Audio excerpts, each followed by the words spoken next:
Hi guys, welcome to the channel of love. Okay, so I had a little bit of a break, but I'm actually want to get on to chapter 2 because I'm really enjoying this book. I'm in the mood for reading, so I might as well read out loud and then we both get the benefit from the read. Okay, so we're reading How to Raise Your Own Salary, part of our book club study group, and we are on chapter 2. Use the mastermind principle, chapter 2. Okay, oh, I've got the doors closed. Hold on, let's open them up so the pussycats can come through if they want to.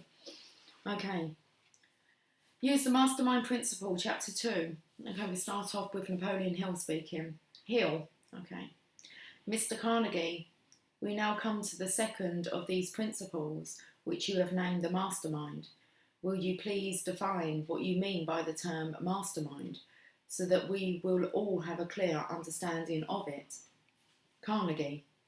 The mastermind is an alliance of two or more minds working together in the spirit of perfect harmony for the attainment of a definite purpose.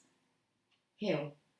Do you mean to say, Mr. Carnegie, that the mere choice of a major purpose in life is not of itself enough to ensure success? Carnegie. To achieve the object of one's major goal, if it be of proportions above mediocrity, one must so relate himself to the members of his mastermind alliance that he will procure the full benefit of their brains in a spirit of harmony. Failure to understand the importance of harmony and sympathy of purpose in the mind of every member of a mastermind alliance has cost many men their chances of success in business. A man may bring together a group of men whose cooperation he appears to have, and perhaps on the surface he will have it, but the thing that counts is not surface appearances. It is the mental attitude of each member of the group. Before any alliance of men can constitute a mastermind, every man in the group must have his heart as well as his head in full sympathy with the object of the alliance, and he must be in perfect harmony with the leader and every other member of the alliance. Hill. I believe I understand your point, Mr. Carnegie, but I do not see how a man can ever be sure of inducing his associate in a mastermind alliance to work with him in complete harmony. Will you explain how this is accomplished? Carnegie. Yes, I can tell you exactly how harmonious relationships are established and maintained. To begin with, remember that everything a man does has back of that action a definite motive. We are creatures of habit and motive. We begin doing things because of a motive. We continue doing them because of both motive and habit. But there may come a time when motive is forgotten and we continue on because of established habit. There are 9 major motives to which people respond. I will describe these, then you will see for yourself how men are influenced to work with others in a spirit of harmony. At the very outset, in the organisation of a mastermind group, the leader must select, as individual members of his alliance, first, men who have the ability to do what is required of them, and secondly, men who will respond in a spirit of harmony to the particular motive held out to them in return for their aid. Hill. I believe, Mr. Carnegie, that on previous occasions you have referred to these 9 major motives for voluntary action as the alphabet of success. I now begin to see why you thus describe them. Will you name them for me now? Carnegie.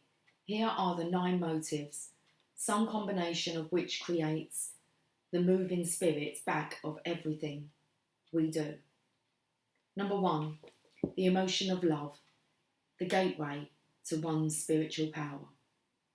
Number 2, the emotion of sex, which, while purely biological, may serve as a powerful stimulant to action when transmuted. Number 3, the desire for financial gain.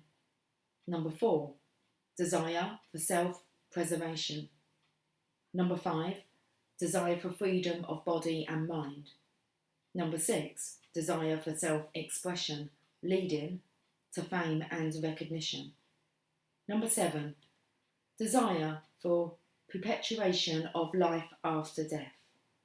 The last two motives are negative, but very powerful as stimulants to action. They are, number 8, the emotion of anger, often expressed as envy or jealousy, and number 9, the emotion of fear. Here you have the 9 major approaches to all minds. The leader of a successful mastermind alliance must depend upon one or more of these basic motives to induce each member of his group to give the harmonious cooperation required for success. Hill. Mr. Carnegie, in your vast experience, what would you say were the emotions which draw the greatest response? Carnegie. The two emotions, let's start again. Carnegie. The two motives to which men respond most generously in business alliances are the emotion of sex and the desire for financial gain.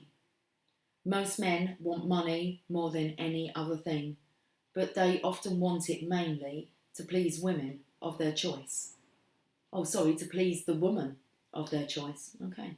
So most men want money more than any other thing, but they often want it mainly to please the woman of their choice.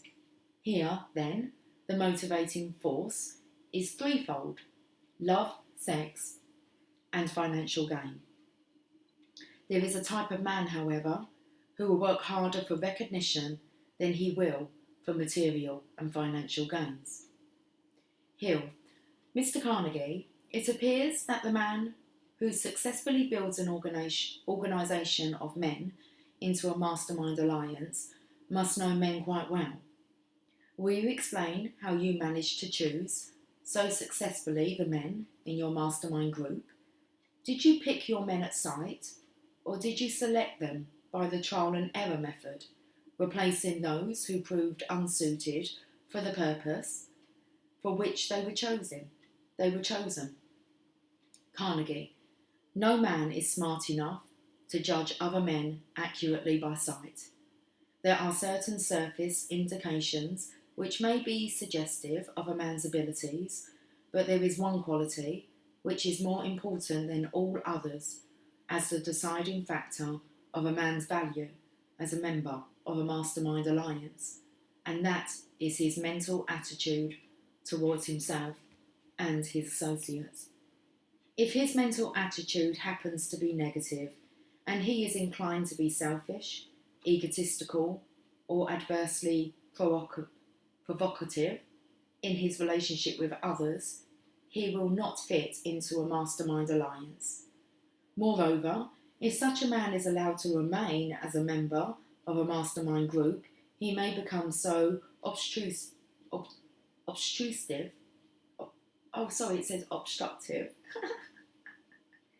Don't need schooling. Okay. Moreover, if such a man is allowed to remain as a member of the mastermind group, he may become so obstructive in his influence with the other members that he will destroy their usefulness as well as his own. Some of the members of our mastermind group came up from the rank and file of our workers after having demonstrated their abilities. Some of them were chosen from the outside through the trial and error method. Some of the blessed men in our mastermind group started at the very bottom and worked their way up through many different departments of our industry. These men know the value of harmony and cooperative effort. That is one of the secrets of their abilities to promote themselves into higher positions. The man who has ability in any line, plus the right mental attitude towards his associates, usually is found at the top of the ladder, no matter what his occupation may be. There is a great premium on efficiency plus the right mental attitude.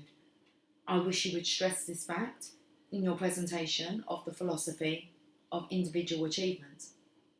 Hill, what about the man who organises a group of men into a mastermind alliance? Is it not necessary for him to be a master in the field of endeavour in which he is engaged before he can successfully manage others in that field? Carnegie, I know but little of technical requirements in the manufacturing and marketing of steel, nor is it essential that I have this knowledge. Here is where the mastermind principle comes to one's aid. I have surrounded myself with more than a score of men whose combined education, experience and ability give me the full benefit of all that is known up to the present time about the making and marketing of steel. My job is to keep these men inspired with a desire to do the finest possible job.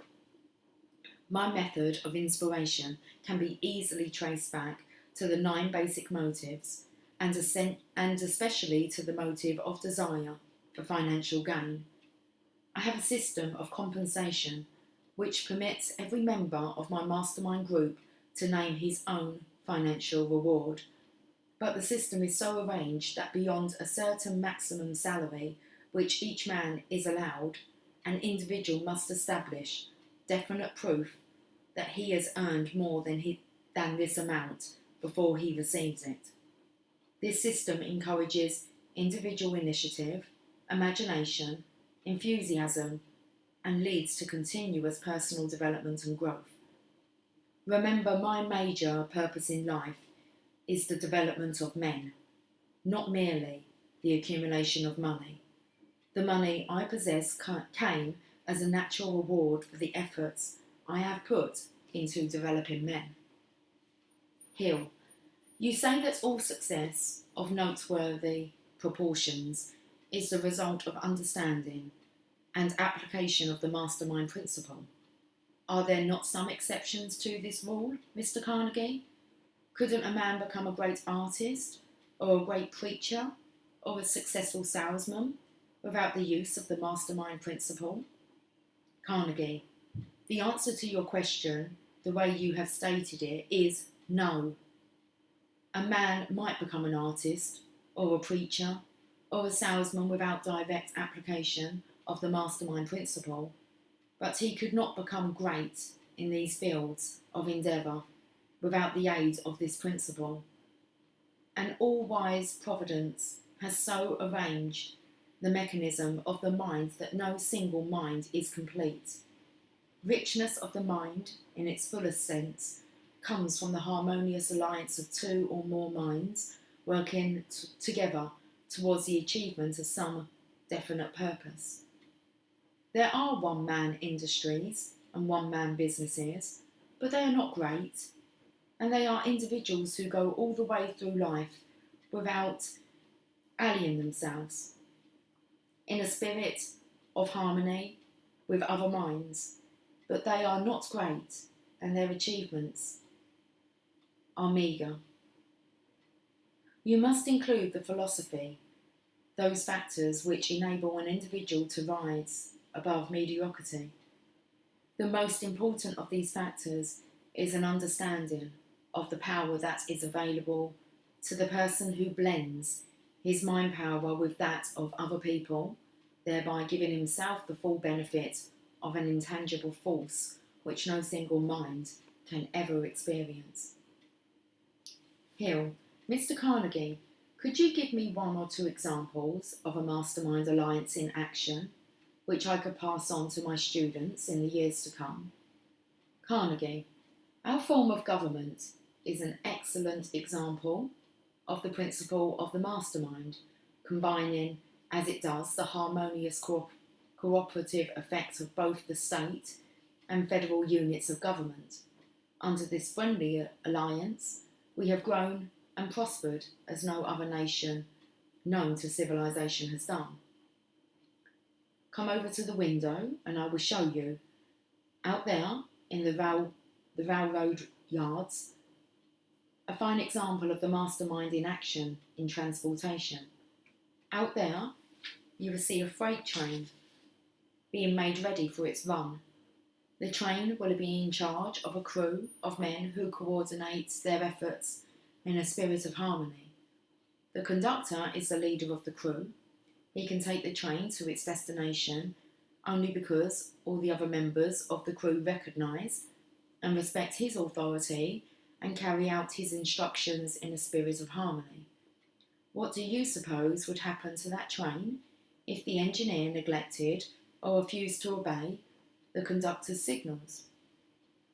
Hill: why, there will be a wreck that will cost lives. Carnegie: exactly so.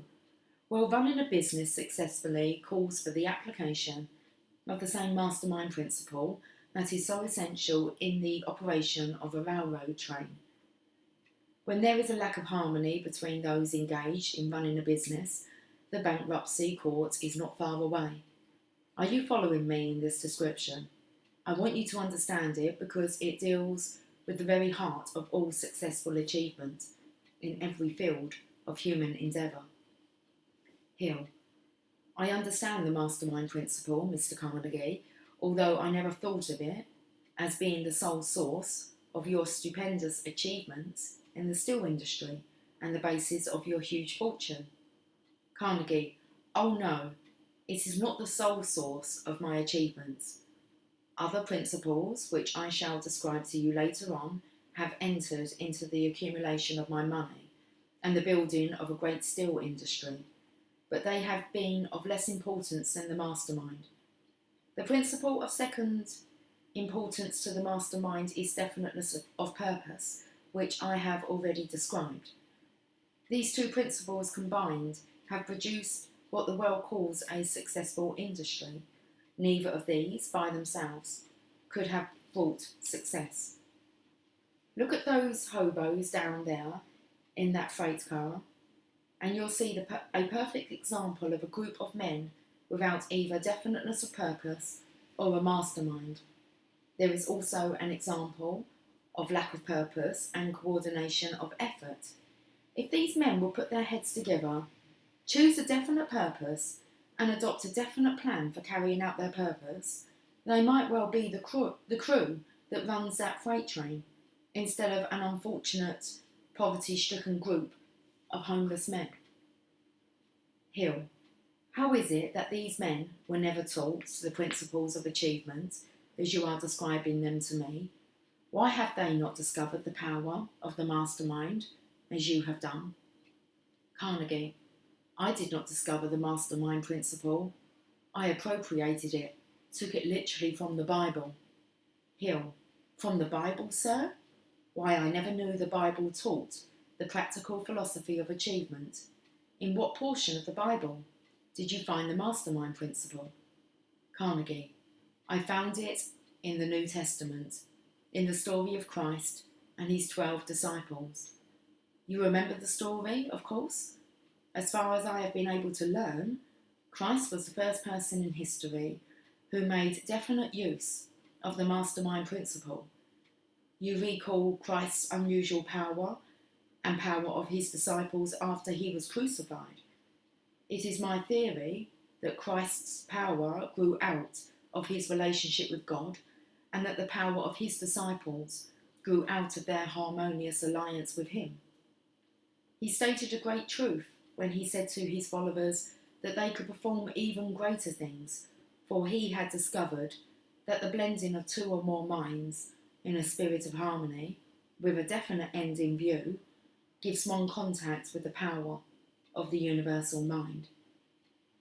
I call your attention to what happened when Judas Iscariot broke faith with Christ.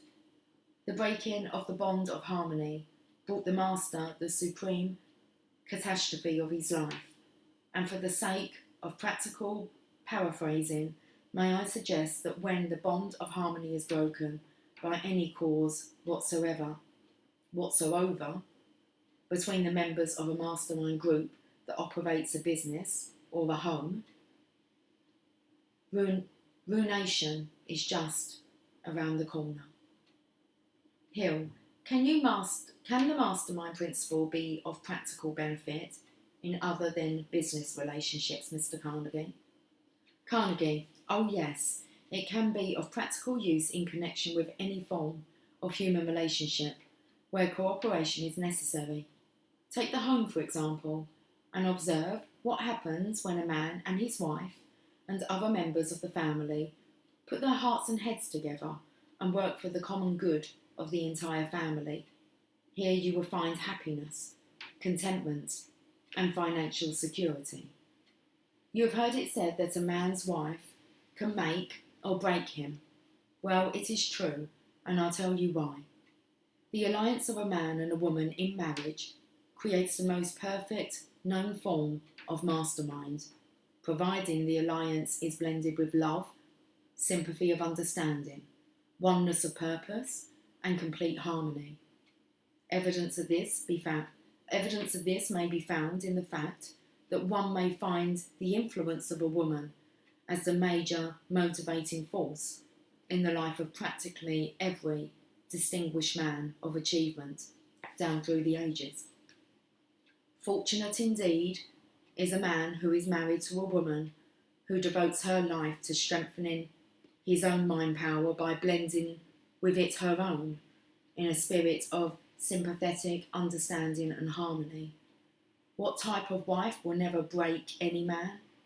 That type of wife will never break any man, but she will most likely help him to rise to greater heights of achievement than any he would have known without her help.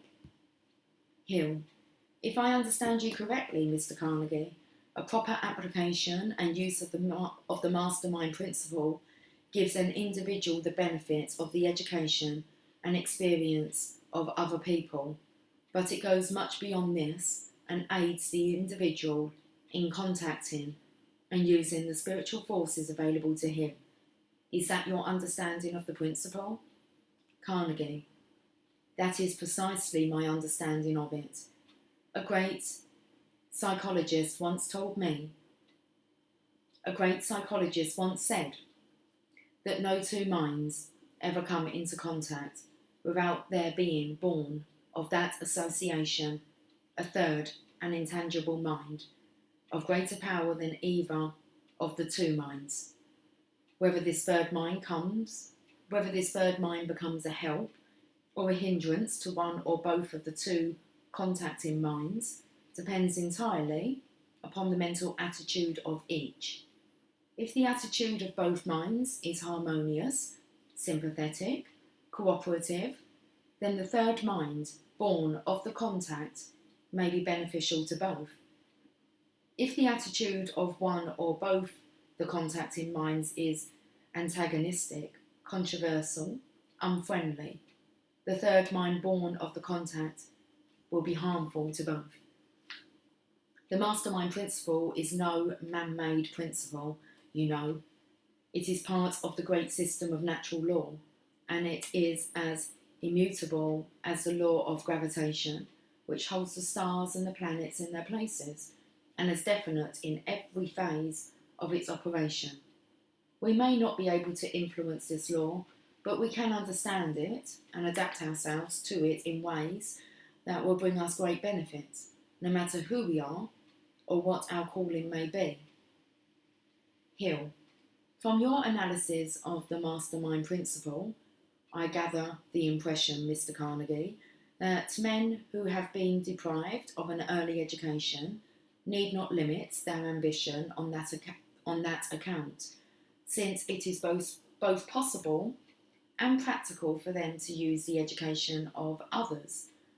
I also get the impression, from what you have said, that no man ever acquires so much education that he can achieve noteworthy success without the aid of other minds. Is this a correct conclusion? Carnegie, both of your statements are correct.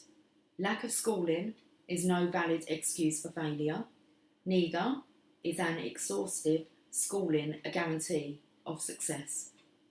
Someone once said that knowledge is power, but he told only a half-truth, for knowledge is only potential power.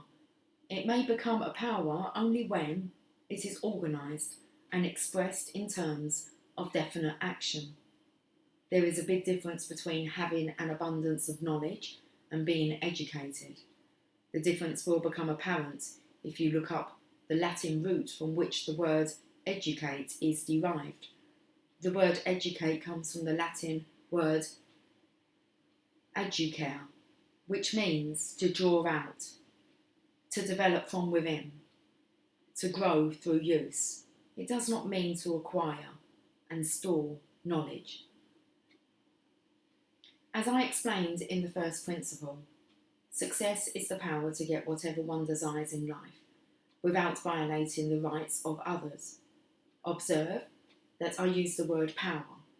Knowledge is not power, but the appropriation and use of other men's knowledge and experience for the attainment of some definite purpose is power. Moreover, it is power of the most beneficial order. Hill. Admitting the truth and wisdom in all that you have said, Mr. Carnegie, how does one begin to appropriate and apply this power you mention? Carnegie. The man who applies the mastermind principle for the purpose of availing himself of the minds of other men usually begins by taking complete charge of the power of his own mind.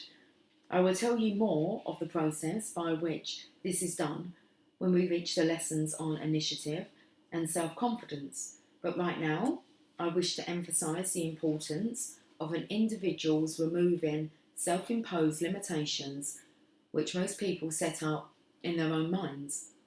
In a country like America, where there is an abundance of every form of riches, where every man is free to choose his own occupation and live his own life in his own way, there is no reason why any man should set low limitations on his achievements, nor be satisfied with less than all the material possessions his personal desires demand.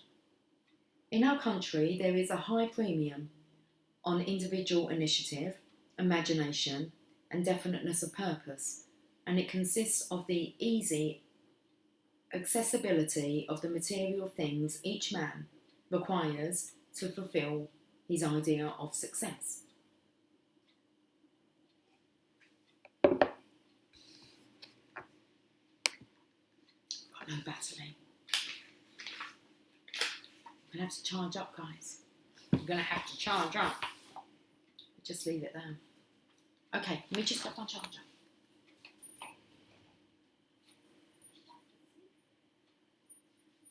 Pussycats are all asleep in here. It's windy. Oh,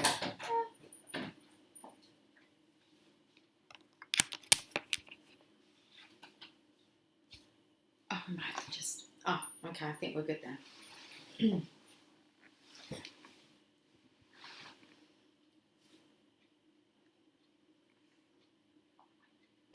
Okay.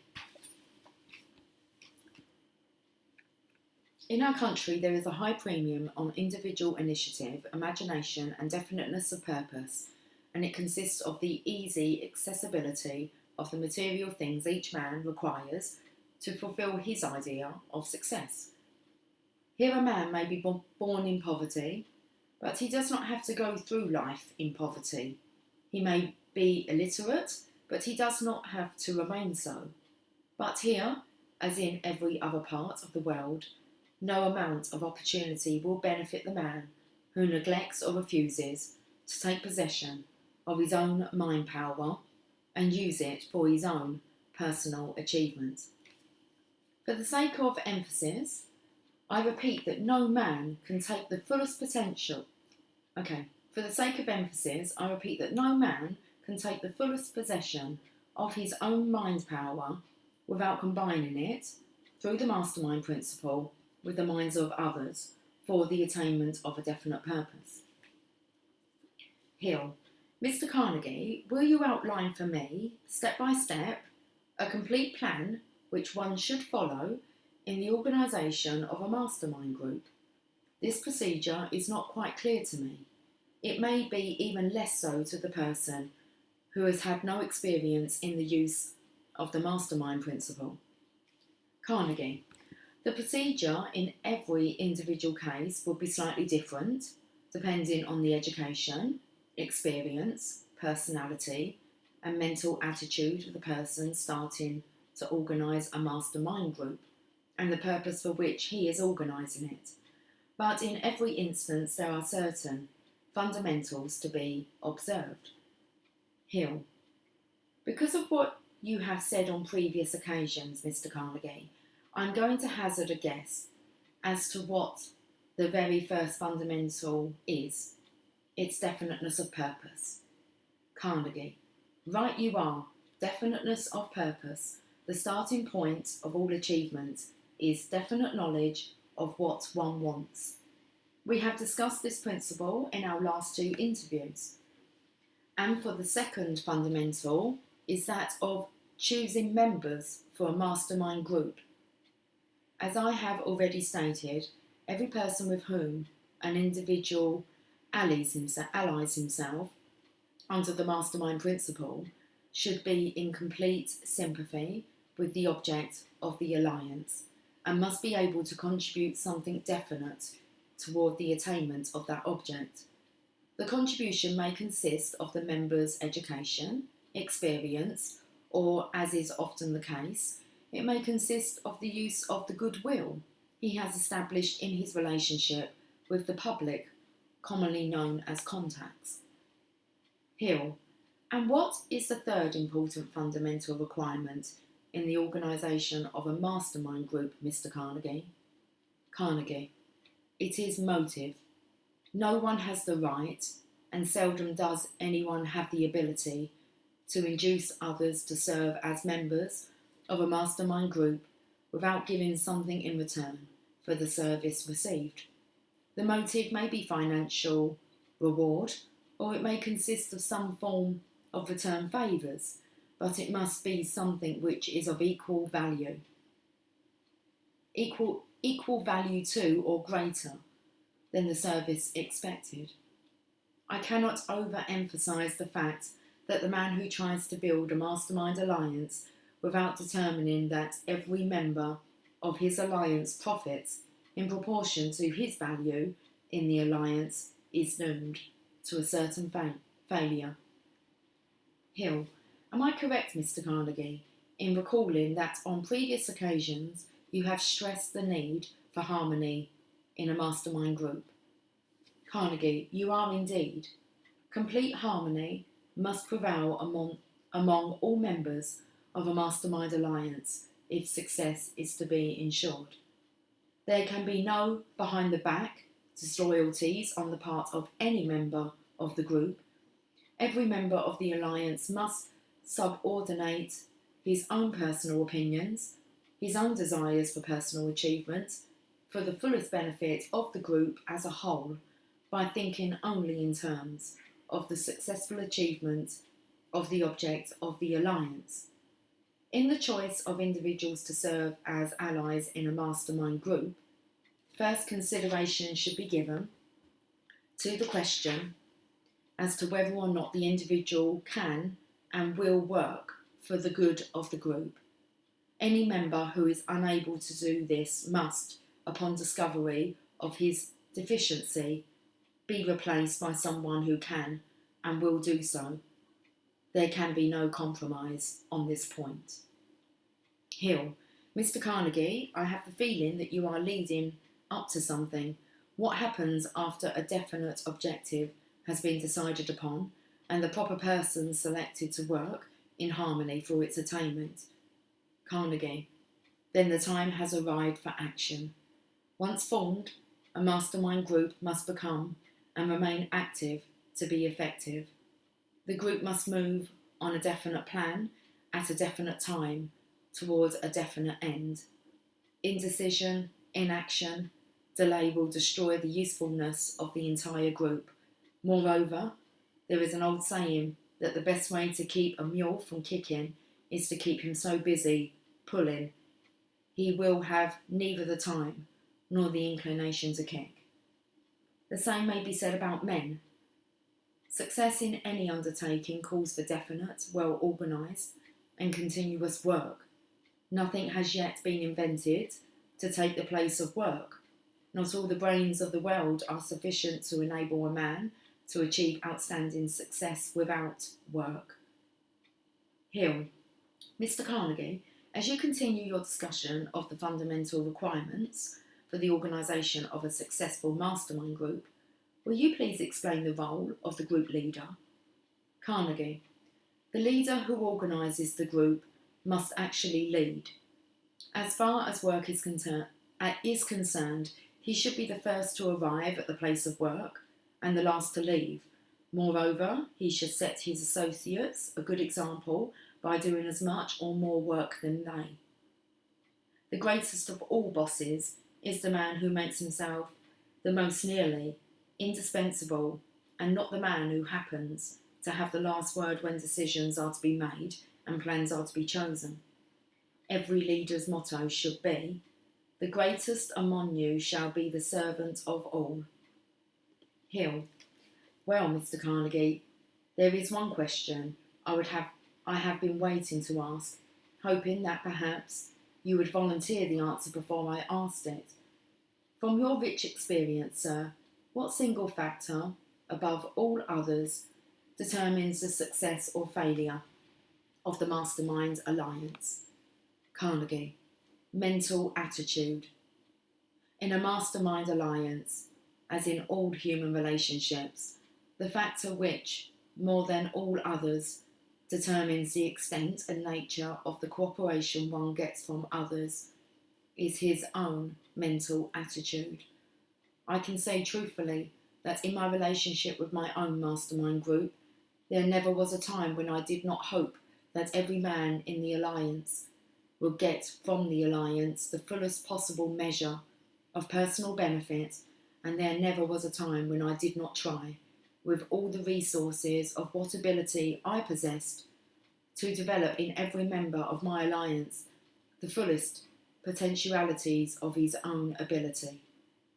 One of the most beautiful sights on earth, and one of the most inspiring, is that of a group of men who work together in a spirit of perfect harmony, each man thinking only in terms of what he can do for the benefit of the group. It was this spirit that gave almost superhuman power to the ragged, underfed, underclothed armies of George Washington in their fight against the overwhelming odds of better equipped soldiers. Wherever one finds an employer and his employees working together in the spirit of mutual helpfulness, one finds a successful organisation. One of the major benefits of athletic training is that it tends to teach men to do teamwork in a spirit of harmony. What a pity that after leaving school, men do not always carry with them into their jobs this same spirit of teamwork. Life is less burdensome to the man who has the spirit of good sportsmanship in his make-up.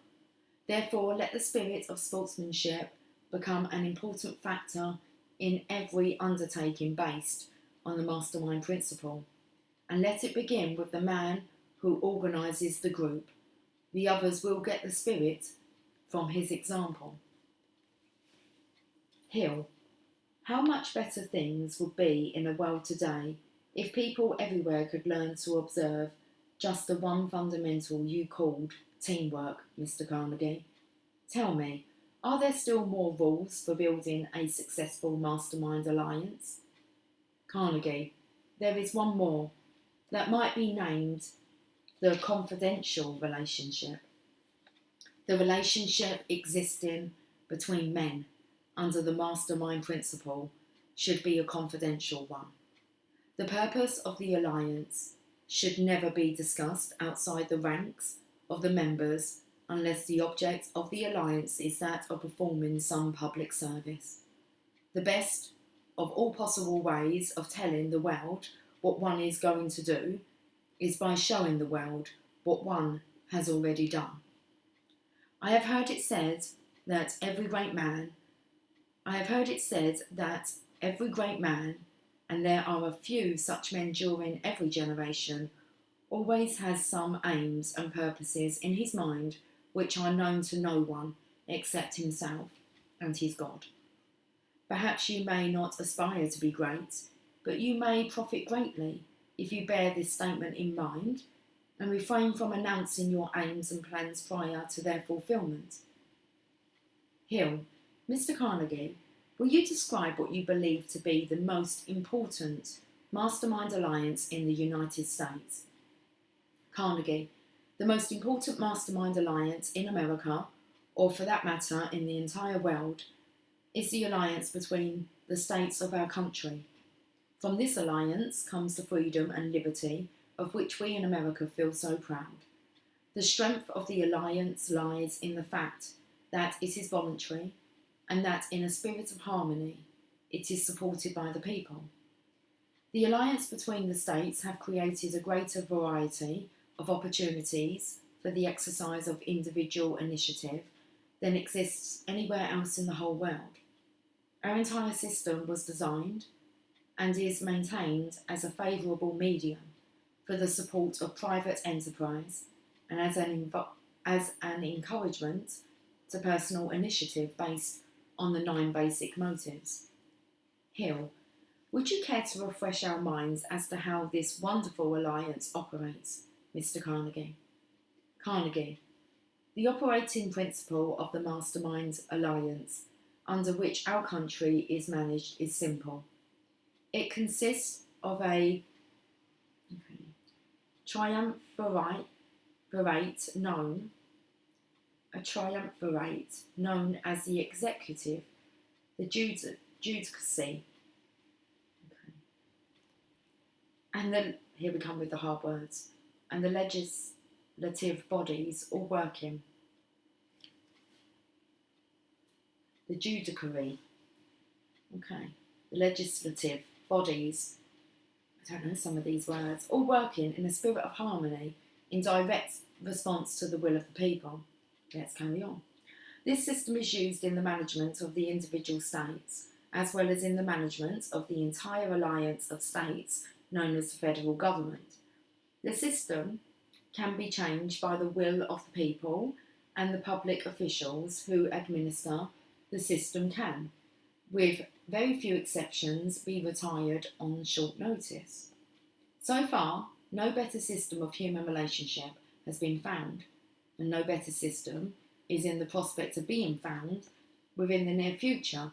Perhaps no better system than ours will ever be found, and none will be necessarily as long as our present system is managed, as its founders intended it should be managed, for the greatest possible benefits to all, with special privileges for none. Hill, you made some brief reference to application of the mastermind principle in the successful operation of the home, Mr. Carnegie. Will you now go further into this subject and explain just how this principle can be applied in the management of the home? Carnegie, I am glad you thought of this because my experience has taught me that a man's home relationships have an important bearing on his business and professional achievements. The alliance between a man and a woman in marriage creates a relationship which reaches deeply into the spiritual nature of both parties. Marriage is therefore the most favourable of all human alliances for the effective use of the mastermind principle. Hill, I suppose, Mr. Carnegie, that in marriage, as in all other relationships, there are certain precautions one can take to ensure the successful operation of the mastermind principle. Will you name and discuss the most important of these safeguards for me, sir? Carnegie, heading the list is the choice of a mate. A successful marriage begins with an intelligent choice of a partner.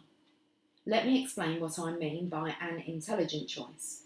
In the first place, a man should test his prospective partner in her marriage through a series of frank and intimate talks with her.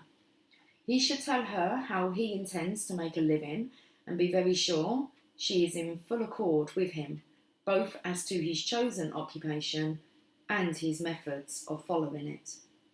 It will be of priceless help to a man if his wife becomes so thoroughly sold on his occupation and his method of earning his living that her interest may be described as intensely enthusiastic, but her minimum interest in this very important fundamental of the marriage partnership should be an unreserved approval of his occupation.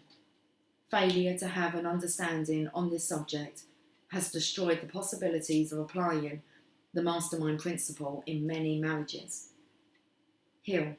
Mr. Carnegie, what do you think about the so-called eternal triangles we hear so much about, where married men become interested in other women more than in their wives?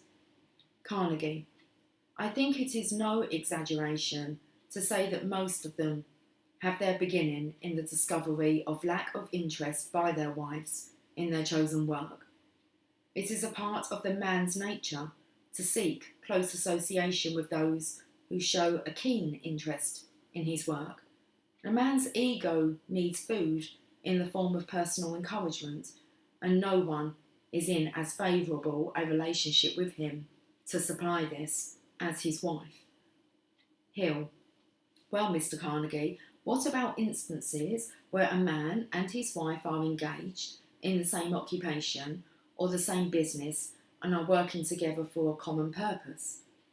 Carnegie. In every instance I have observed such circumstances, I was impressed by the fact that their close association in occupation led also to a close relationship in their social affairs, which left very little surplus time for either of them to become interested in anyone else or in anything that did not concern both. Hill. Is there any other advantage to a man and his wife having a mutual interest in the source of the family income, Mr. Carnegie? Carnegie. Yes, because this leads to a mutual understanding regarding their household and personal expenses. If a man's wife knows precisely how he makes his money and how much he makes, she will, if she is a faithful partner, adjust her household and personal expenditures to fit his income. Moreover, she will do it cheerfully. Hill. So far, Mr. Carnegie, you have spoken for the benefit of the man who has not yet chosen a life partner in marriage. What about the man who is already married? What can he do if he has chosen a wife who has no interest in his occupation, or perhaps no common interest with him on any subject? Carnegie. In most cases of this sort, it calls for a reselling job on the husband's part, with the object of inducing the wife to begin all over again under a plan that will ensure close cooperation between them. There are but few marriages which do not need. There are but few marriages which do not need a new and improved plan of relationship at frequent intervals to ensure the fullest measure of benefits to both parties, to the marriage and to their children, where there are children. Hill. What is the plan for improving and maintaining relationships you speak of, Mr. Carnegie? Can you give me some specific instructions? Carnegie. The time would be well spent if married people set aside a regular hour for confidential mastermind meeting at least once every week, during which they would come to an understanding concerning every vital factor of their relationship, both in and outside of the home associations. Continuous contact between a man and his wife is an essential for harmony and cooperative effort. Hill. I take it, Mr. Carnegie, that you definitely do not approve of either party to a marriage taking things for granted. Is that correct? Carnegie. It is. The mastermind principle cannot be successfully applied in marriage without a deliberate, carefully planned programme. An occasional discussion of the mutual affairs of marriage is not enough. There must be an established period set aside for the mastermind meetings, and this programme should be respected and carried out with the same courtesy, the same definiteness of purpose, and the same formality that is observed by businessmen who use the mastermind principle for the management of their affairs. Fortunate indeed will be the couples who heed this counsel and make the fullest possible use of it, for they are sure to discover in it an approach to perfection in marriage which can never be attained through mere physical attraction or sex emotion. Hill, in your last statement, Mr. Carnegie, you mentioned sex emotion. Because of the lack of education on the subject of sex, I realise its discussion calls for delicate discrimination. However, it is a subject of such major importance that it cannot be ignored. I recall that you place the emotion of sex as the second of the 9 basic motives which spur men on to voluntary action. Undoubtedly you, who understand men so well, have some words of wisdom for us on this subject. Sir, will you please discuss the subject as you see it, as you see fit? Carnegie, the emotion of sex is nature's own source of inspiration, through which she gives both men and women the impelling desire to create, build, lead, and direct. Every great artist, every great musician, and every great dramatist gives expression to the emotion of sex, transmuted into human endeavour. It is also true that men of vision, initiative, and enthusiasm, who lead and excel in industry and business, owe their superiority to transmuted sex emotion. Hill, it is obvious that the emotion of sex is the major source of attraction which brings men and women together in marriage. For this reason, it is well for us to inquire into the relationship between the emotion of sex and the mastermind principle. What have you to say on this question, Mr. Carnegie? Carnegie, the well-informed man will not be slow to recognise the possibilities available to him by combining the emotion of sex with whatever plan he adopts for the object of his mastermind alliance with his wife. The same suggestion offers stupendous benefits to the married woman who is interested both in aiding her husband in his occupation and in holding his interest in herself. Let it be remembered, however, that the relationship of sex, to be of enduring benefit as a medium of inspiration, must be kept on a high pedestal of romance. Hill, why do you stress the importance of romance, Mr. Carnegie? Carnegie, because whatever evidence of greatness in men is found, no matter in what age or calling, there one may also find evidence of the spirit of romance. The acorn yields an oak tree only in response to the stimulus of the sun's rays. The bird breaks the shell and takes to wing only in response to the warmth outside itself, and the seed of achievement that reposes in the brain of every man responds most quickly to the warmth of a woman's love and affection. Ignore the call of romance when it appeals to you from within, and you thereby hide your talents in a darkness of obscurity. On the contrary, listen for the call of this messenger of infinite intelligence. Treat it with civility and understanding when it arrives, and it will hand you the key to the temple of wisdom, whose doors are locked within your heart and brain. All that is great and good in man and woman, comes to be there only through God's gift of love. Keep the fire of romance burning. Let it become an important part, of the mastermind ceremony, and your marital relationship will yield priceless returns in both material and spiritual measures. Hill, from what you have said about the spirit of romance, Mr. Carnegie, I get the impression that it is a driving force which may be used in the pursuit of a man's calling, as well as in devotion to the object of his affection. Is that the impression you intend to convey?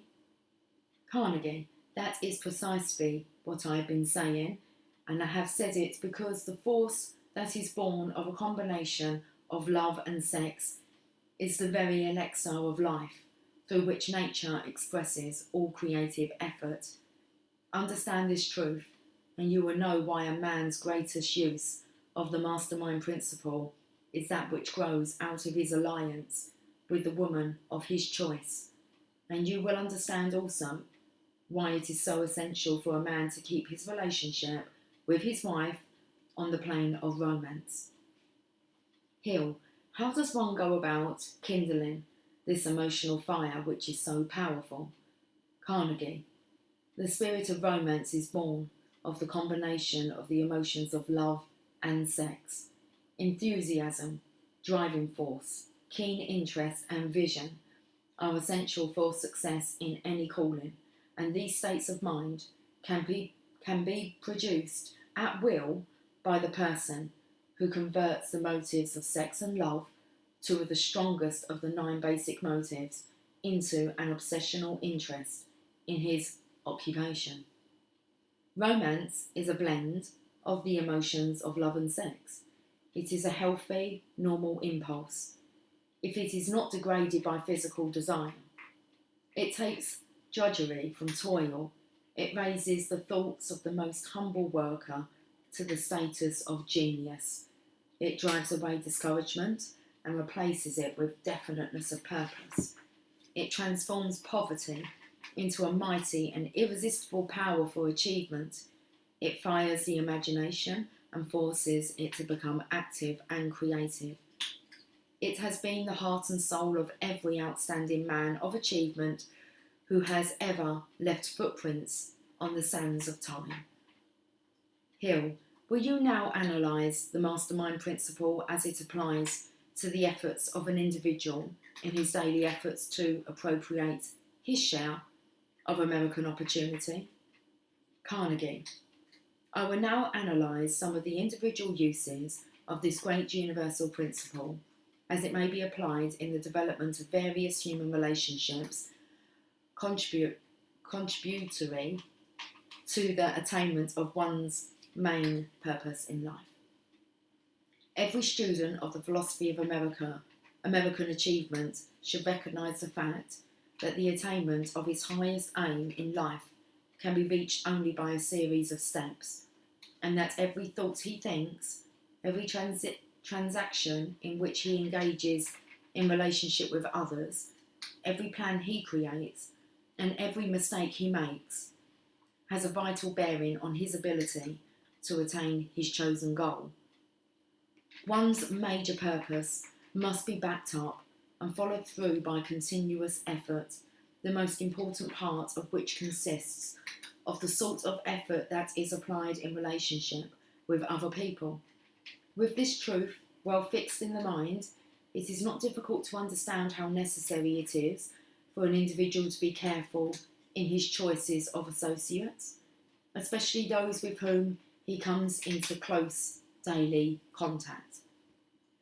Hill, that being the case, Mr. Carnegie, will you name and discuss some of the sources of human relationship which the man with a definite major purpose in life must cultivate in his progress toward his chosen goal? What, for instance, is the first of such sources? Carnegie, the first important source of human relationships outside of marriage is that which exists between a man and those with whom he works, in the pursuit of his daily occupation. There is a tendency common to all men for an individual to take on the mannerisms, the mental attitude, the philosophy of life, the political viewpoints, the economic leaning, and the other general traits of the most outspoken of the men with whom he associates in his daily work. The tragedy of this tendency is the fact that not always is the most outspoken man among one's daily associates the soundest thinker, and very often he is a man with the poorest character. However, one may find in almost every group of associates in his daily work some persons whose influence and cooperation may be helpful. The discriminating man with a definite major purpose in life will prove his wisdom if he forms close friendships only with those who can be and are willing to be mutually beneficial to him. The others he will tactfully avoid. The man with a definite purpose will take careful inventory of every person with whom he is associated in his daily work, and he will look upon every such person as a possible source of knowledge or influence that he can borrow and use in his own promotion. If he looks around him intelligently, he will discover that his daily place of labour is literally a schoolroom in which he can acquire the greatest of all educations, that which comes from experience. The man with a constructive purpose in life will never envy his superiors. He will study their methods and appropriate their knowledge instead. Hill. Mr. Carnegie, how can one make the greatest use of the sort of schooling you have mentioned? Carnegie. By remembering the 9 basic motives together with the suggestion that no one ever does anything without a motive. Men lend their experience, their knowledge, and their aid to other men because they have been given a sufficient motive for doing so. Obviously, the man who relates himself to his daily associates in a friendly, cooperative mental attitude stands a better chance of learning from them than the man who is belligerent, irritable, discourteous, or neglectful in the little enmities of courtesy that exist between all cultured people. The old saying that a man can catch more flies with honey than he can with salt might well be remembered by the man who wishes to go to school to his daily associates, who know more than he does, or whose cooperation he needs and seeks. Hill. Thank you, Mr. Carnegie, for a splendid summary of the advantages to be gained from what we might learn. Okay, we're just going to reread that part. Thank you, Mr. Carnegie, for a splendid summary of the advantages to be gained from what we might term an occupational mastermind alliance. What is another type of alliance which is necessary for the attainment of one's purpose in life, sir?